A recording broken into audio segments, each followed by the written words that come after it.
जय श्री कृष्णा। हर हर महादेव। श्री शिव पुराण महाकथा छठे दिन हम सब मिलकर सुन रहे हैं।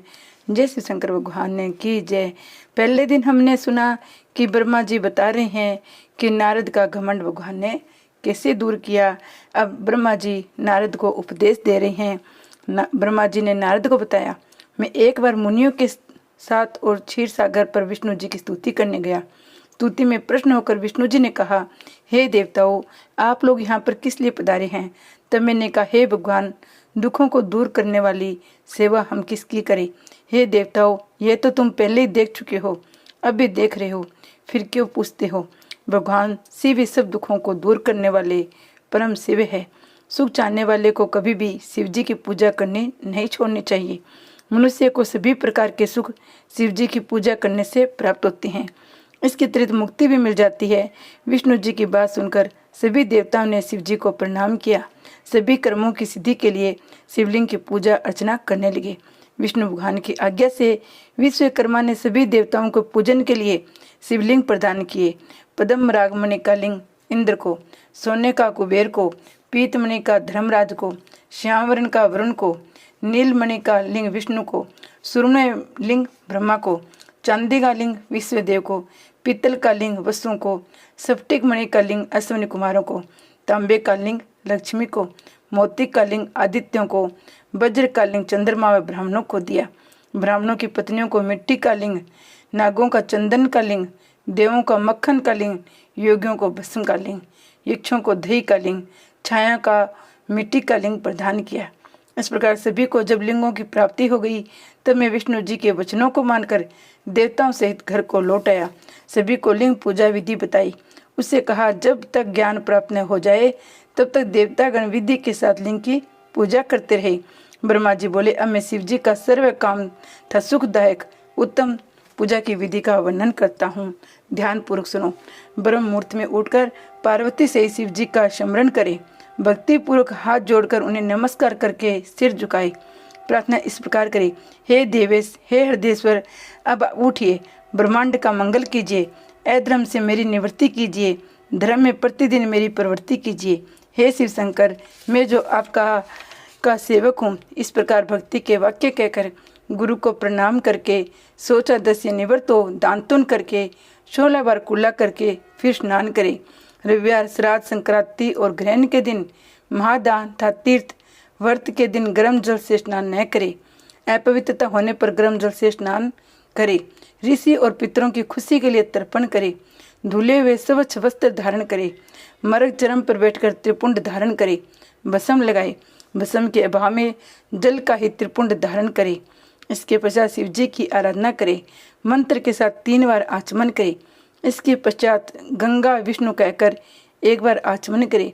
गुरु की आज्ञानुसार विधि पूर्वक गंध पुष्प आदि से विनायक आदि की पूजा करके शिव जी की पूजा करें। चंदन कुमकुम आदि से विधि पूर्वक पार्वती की पूजा करें। परिक्रमा करें। दंडवत प्रणाम करें। भक्ति सहित पुष्पांजलि अर्पित करें। फिर हे भूतनाथ, मुझ पर प्रसन्न होइए बोलकर प्रार्थना विसर्जन करें। ब्रह्मा जी ने बताया, कमल पत्थर, बेल पत्थर, सत पत्थर, साव पुष्प से पूजन करने पर लक्ष्मी की प्राप्ति होती है। 20 कमल का एक प्रस्थ 1 सहस्त्र बेल पत्रों का आधा प्रस्थ होता है। 16 पल का एक प्रस्थ 10 का एक पल होता है। इस तौल के अनुसार तराजू पर तोल कर 100 काम पूजे तो सब कामनाओं की सिद्धि होती है। 10 करोड़ पूजन करके मनुष्य गंध प्राप्त कर राज्य प्राप्त कर सकता है। हे मुनीश्वरों, शिवलिंग पर चावल, धूप, दीप, चंदन आदि चढ़ावे। सहस्त्र जल धारा से स्नान करावे। धूप, दीप, निवेद आदि से पूजा करे। सांगोपांग पूजा करके भोग राज्य प्राप्ति होती है। रोग से मुक्ति के लिए 50 कमल पुष्प चढ़ावे। कन्या का इच्छुक व्यक्ति 25,000 कमल पुष्प चढ़ावे। विद्या हेतु घृत चढ़ावे। मारण में 1 लाख से, मोहन में 50,000 से, राजा को वश में करने के लिए 10 लाख पुष्पों से पूजा करे। इतना ही जप करे। ज्ञान के लिए 1 करोड़, शिव दर्शन के लिए आधा करोड़ पुष्पों से पूजा करे। कार्य सिद्धि हेतु मृत्युंजय का 5 लाख जप करे। मुक्ति का इच्छुक व्यक्ति कुशा से पूजन करे। आयु लंबी चाहने वाले व्यक्ति 1 लाख दुर्वा चढ़ावे। पुत्र का इच्छुक व्यक्ति 1 लाख धतूरे के फूलों से पूजा करे। धतूरे की डंडी यदि लाल रंग की हो तो शिवजी मुक्ति प्रदान करते हैं। प्रताप के लिए आक के फूल चढ़ाए, कनेर के पुष्पों से रोग दूर होते हैं। वस्त्र एवं संपत्ति में कमी नहीं रहती है। राई के पुष्प चढ़ाने से स्त्री की मृत्यु निश्चित है। चंपा और केतकी के फूलों को छोड़कर शिवजी पर सभी प्रकार के फूल चढ़ाए जा सकते हैं। चावलों को चढ़ाने से लक्ष्मी की वृद्धि होती है। 1 लाख पल तिल चढ़ाने से महापाप का नाश होता है। 1 लाख या 8 प्रस्त जौ चढ़ाने से सर्व सुख की प्राप्ति होती है। जब शांति के लिए जल धारा मंगल देता है। इसमें रुद्र जाप, मृत्युंजय जप, रुद्र सूक्ष्म आदि का जाप श्रेष्ठ होता है। गंगा जल से मुक्ति प्राप्ति होती है। कैलाश और बैकुंठ आदि की उत्पत्ति। नारद जी ब्रह्मा जी से बोले, जब शिव जी अंतर ध्यान हो गए तब मैंने हंस का विष्णु जी के वाराय का रूप धारण किया। हंस को ऊपर जाने की गति निश्चित होती है और नीर क्षीर विवेक के कारण तत्व ज्ञान को जानने में तथा तत्व का निर्णय करने में समर्थ है। वाराय की गति नीचे उतरने में निश्चल होती है। इसी रूप द्वारा विष्णु जी ने वाराय कल्प रचना चाहा। इसी दिन से वाराय कल्प कहलाया। शिव जी का ध्यान करके मैंने सृष्टि की रचना प्रारंभ की। प्रथम जल की उत्पत्ति की। उसमें जो अंजलि भर जल से 24 तत्व का एक अंड बनाया, वह अंड व्रत होता है। इसके विराट हो जाने पर मैंने भगवान विष्णु का ध्यान किया। उन्होंने अंड में प्रवेश करके उसे चेतन किया। उसके शस्त्र पैर, शस्त्र हाथ, शस्त्र नेत्र, शस्त्र सिर आदि प्रकट हो गए। उस विराट पुरुष ने सारी पृथ्वी को ढक दिया। फिर विष्णु कैलाश से ऊपर बैकुंठ को चले गए। मैंने सृष्टि रचना प्रारंभ कर दी। पहले पाप की सृष्टि की, जिसमें अविद्या और तप की प्रधानता की। इससे स्थावरों की रचना की। इसके बाद शिव जी का ध्यान करके तिरछे जीवों की रचना की। फिर सात्विक देवताओं की रचना की। शिव जी की आज्ञा से रजोगुण वाले मनुष्यों की रचना की। इस प्रकार 5 तरह की सृष्टि हो गई। फिर महसरंग, सूक्ष्म भौतिक सरंग, वैकृतिक सरंग उत्पन्न हुए। वैकारिक सरंग से प्राकृतिक 8 प्रकार की सृष्टि हुई। जब इसे विकृति हुई तो नवा कुमार सरंग उत्पन्न हुआ। फिर उपयोगी द्विविधात्मक सरंग उत्पन्न हुआ, जिसमें सनकादिकों का महान कुमार सरंग उत्पन्न किया। ये मेरे मानस पुत्र कहलाए। जब मैंने इनसे सृष्टि रचने को कहा तो मेरे नेत्रों से अश्रु टपकने लगे। विष्णु जी के कहने पर मैंने शिव जी का तप किया था। इससे मेरी भुहे और नासिका के मध्य में विभूति था। अधन नारीश्वर शिव जी प्रकट हुए। उन्होंने देखकर मैं प्रसन्न हो गया। मैं उनसे बोला, हे देव, आप जन्म और मरण वाली प्रजा की सृष्टि कीजिए। परंतु शिव जी ने यह कार्य स्वयं न करके मुझे ही सौंप दिया। मुझे माया रहित तो रहने पर वरदान देकर अंतर ध्यान हो गए। ब्रह्मा जी बोले, हे नारद, इसके बाद शब्दांधी पंचभूतों द्वारा पंचीकरण करके उनसे आकाश, वायु, जल, अग्नि, पृथ्वी, पर्वत, समुद्र, वृक्ष तथा काल क्रम से युग पर्यंत सभी कालों की रचना की। सृष्टि के अन्य बहुत से पदार्थों की मैंने रचना की, परंतु इससे मुझे संतुष्टि नहीं मिली। मैंने पार्वती सहित शिव जी का ध्यान करके अन्य सृष्टि के पदार्थों की रचना की। अपने नेत्रों से मरीचि ऋषि को, हृदय में भृगु ऋषि को, सिर से अंगिरा ऋषि को, कान से पुलह ऋषि को, उदान से पुलह ऋषि को, समान से वशिष्ठ ऋषि को, अपान से ऋत ऋषि को, वर्णों से अग्नि ऋषि को, प्राण से दक्ष ऋषि को, गोदी से नारद को, छाया से कंदर्प ऋषि को उत्पन्न किया। इसके बाद में 2 भागों में बंट गया। एक भाग से पुरुष और दूसरे भाग से नारी बना, जिससे सत्यरूपा नाम वाली योगिनी नारी स्वयं मनु पुरुष बने। सत्यरूपा नारी को मनु ने ग्रहण कर मैथुनी सृष्टि वह द्वारा उत्पन्न की। उसे मनु के प्रिय व्रत उतानपाद 2 पुत्र, आकृति, देवहूति, प्रसूति नाम की 3 कन्याएं उत्पन्न हुई।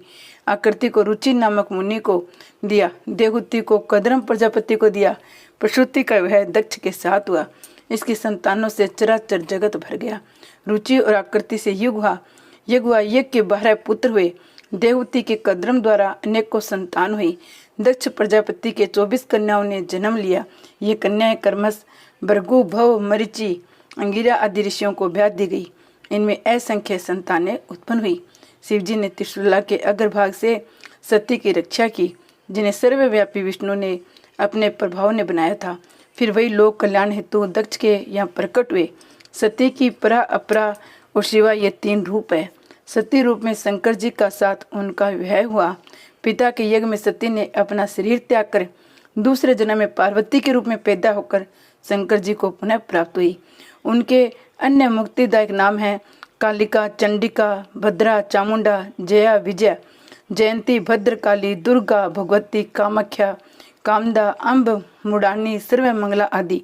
इस प्रकार हे मुनि, मैंने तुम्हें सृष्टि की रचना का वर्णन किया जो शिव जी की आज्ञा से मैंने रची है। ये पार्वती के सारे नाम बताए हैं। ब्रह्मा जी ने नारद से कहा, जिस प्रकार शिव जी कैलाश पर गए, कुबेर से जिस प्रकार मित्रता हुई, वह प्रसंग सुनो। कौपिल्य नगर में ये दंत नामक एक ब्राह्मण रहता था। वह विद्या में बहुत पारंगत था। उसका एक पुत्र था जिसका नाम गुण निधि था। 8 वर्ष की आयु में उसका यज्ञोपवीत संस्कार कर दिया गया। वह अनेक विद्याओं का ज्ञाता भी बन गया था, परंतु उसमें कुछ दुर्गुण भी आ गए थे, जैसे जुआ खेलना, गाने बजाने, महफिलों में जाना आदि। माता के कहने पर भी वह अपने पिता के पास नहीं जाता था। पिता दीक्षा या एकादशी से निवृत्त होकर लौटने पर पत्नी से जब वह पूछता कि गुण निधि कहाँ गए है, तो माता उत्तर देती, यहीं कहीं अभी चला गया होगा, शायद पूजा, स्नान या देवताओं के लिए फूल आदि लेने गया होगा। माता अपने अकेले पुत्र गुण निधि को प्रतिदिन समझाती, परंतु वह नहीं सुधरा। एक दिन वह अपने पिता को अंगूठी चुरा कर ले गया। पिता ने अंगूठी को एक जुआरी के हाथ में देखा तो उनसे पूछने पर ज्ञात हुआ कि तो गुण निधि जुए में हार गया। ये नहीं, वह जुए में काफी धन भी हार गया है। जुआरी कहने लगा, आश्चर्य है, आप जैसे ज्ञानी पंडित अपने पुत्र को नहीं जान पाए। यज्ञ दंत का सिर लज्जा से झुक गया। वह लज्जावश से सिर और मुंह को वस्त्र से ढककर अपने घर आया।